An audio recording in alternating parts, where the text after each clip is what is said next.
All right, we are joined here with Harris English. Harris entering this week, number 7 in the FedEx Cup. We'll just start off with some comments on what it's like to begin a playoff push. Yes, it's nice to be in this position. I remember last year coming in, I was in like the low 50s and had to play well this week to make it to next week. So I'm glad that pressure's off and I can go kind of play golf and not have to worry about getting in next week and getting in the Tour Championship. So it's a nice freedom to have on the golf course. But I'm looking forward to making a good push. I've been playing some good golf and hopefully put myself in position to make a good run this week, have a chance to win the BMW next week, and see if I can win a Tour Championship at East Lake. Last time we saw you at the Open Championship coming off a runner-up finish. What are the big takeaways you're taking from that entering playoffs? Yeah, that I can play well in big events. I lost to Scotty. Scotty was the only guy that beat me in 2 majors this year. But it was a good major season for me. Made all the cuts. Had my best finish at the Masters this year, T12. So yeah, it's nice to play well in the big events and know I can do it at the biggest stage, and hopefully next year get in those opportunities and see if I can get in contention to win a tournament. You were just talking about how this is where you earned your first PGA Tour victory. What special memories do you have from that a place like this holds? Yeah, Memphis is always special to me.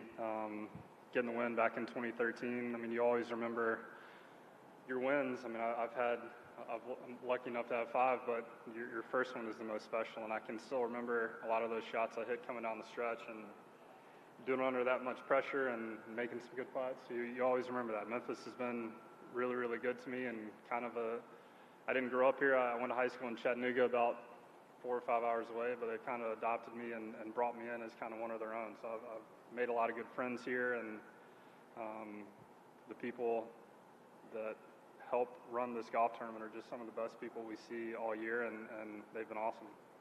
Any specific memories from the win or shots or coming down 18? Yeah, I remember, I can't remember if I was one shot ahead coming into 17. I hit it down the left center of the fairway, and it was probably one of the best iron shots I hit. I had to hit it under the tree and spun it enough so that kind of front right pin and hit it 25 feet past the hole, and I'm just trying to 2-putt, and it goes in and kind of gives you that 2-shot cushion going down to 18, which is a pretty daunting hole with a tournament on the line. But I hit some really clutch shots, and it was so nice to do it under that pressure and finally get the job done. Perfect. With that, we'll open up to media. We'll start off here with Shed.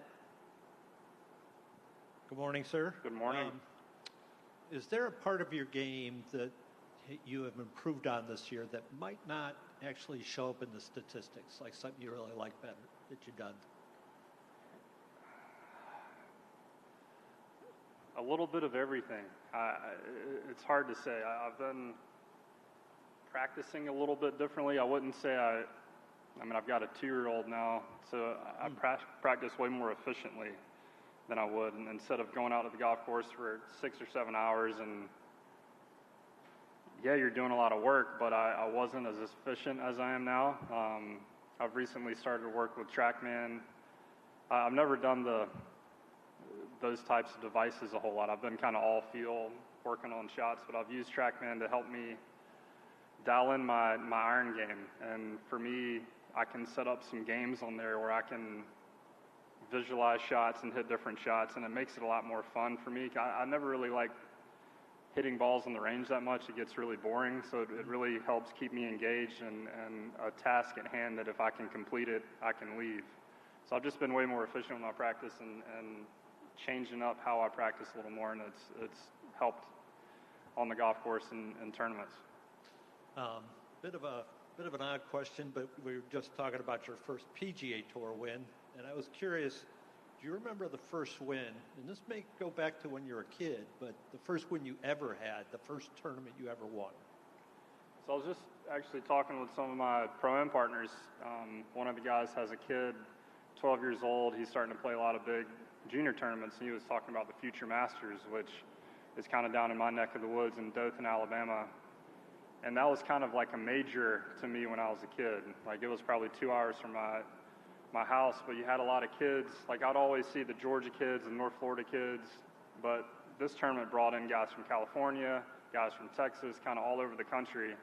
And I won it as a 12-year-old. You have age groups, the 11 and 12 age group, and I won it when I was 12, and that was probably my first big-time win. Guys like David Chung, Peter Uline, Bud Cauley. You see a lot of the same guys I saw when I was a kid out here in the professional ranks. That was probably my biggest first win. What'd you shoot, and where was it? It was in Dothan, Alabama. We played Highland Oaks because they're redoing the Dothan Country Club. I think I shot 69, 68 or something. Nice. Something like that. So, yeah. Pretty good for 12 years. Yeah, pretty good. That's fun. Thank you. Yep. Moving up here to the front, Tim. Morning, Harris. Good morning. With the course improvements here, how do you see the course playing differently now compared to when you won it way back when? Yeah, obviously different time of year. I mean, we used to play it in May. I felt like the course itself was a little firmer and faster, the fairways especially. But man, after playing the last couple of days, the improvements, obviously with the new greens, the greens are really firm. I feel like the rough is up from years past. Like even today, hitting some balls in the rough, like it's hard to find them. And you get this gnarly Bermuda rough, it's so hard to figure out if it's going to jump, if it's going to come out dead. They've shaved a couple banks, like short right of 3. If you miss it anywhere short of that green, it's going to roll back in the water. Same thing on 9. So they've definitely made it a little tougher. There's a new tee on 5 that's kind of always been there, but the last couple of days they've had it all the way back. And I mean, I hit driver 3-iron in their par 4. I mean, it's definitely playing tough right now. I mean, they've got this place in really good shape, so I'm excited about